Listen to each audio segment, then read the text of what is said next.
Aujourd'hui, vous avez décidé une nouvelle fois de rejoindre la Manif pour tous lors de l'un de ces événements nationaux.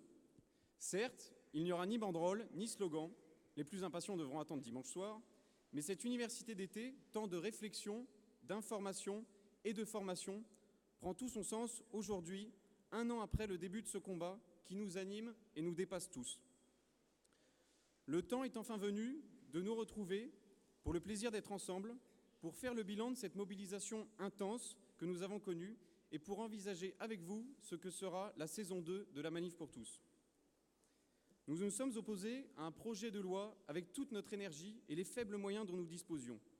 Cette revendication d'une minorité est devenue loi de la République malgré nos efforts et notre acharnement.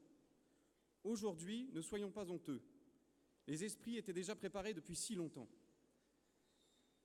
Remerciement pour sa participation à une campagne électorale, le mariage pour tous devait entrer en vigueur. Cela était inscrit dans l'histoire du Parlement avant même que notre association existe.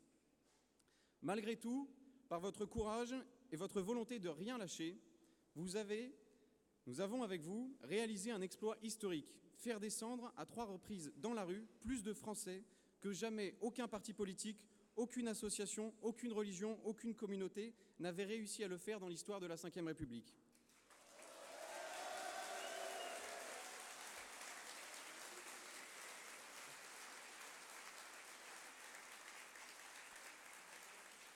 Manifestations de voie publique, rassemblements de masse, accueil de ministres, opération cortège de mariés, sit-in, opération banderole, soirée avec les veilleurs, vous avez été le cauchemar du gouvernement pendant un an.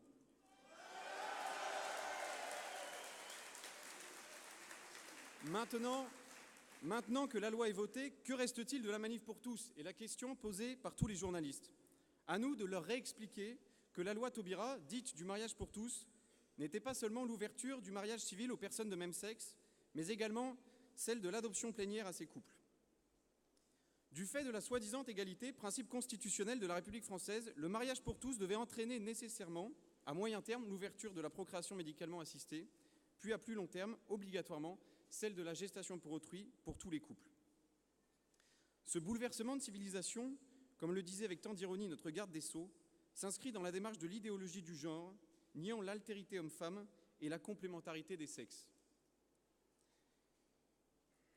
À nous aujourd'hui de démontrer à ceux qui souhaitent nous voir déjà morts et enterrés que maintenant que l'espace public nous appartient, nous ne comptons pas le lâcher, lui non plus.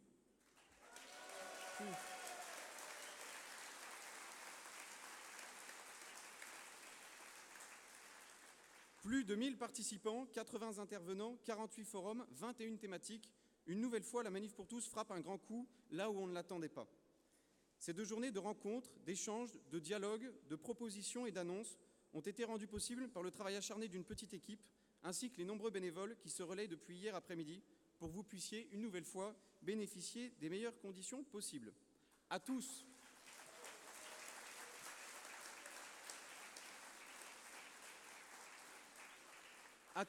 nous disons un grand merci et nous vous souhaitons un excellent week-end. Vive la vie, vive la France et vive la Manif pour tous.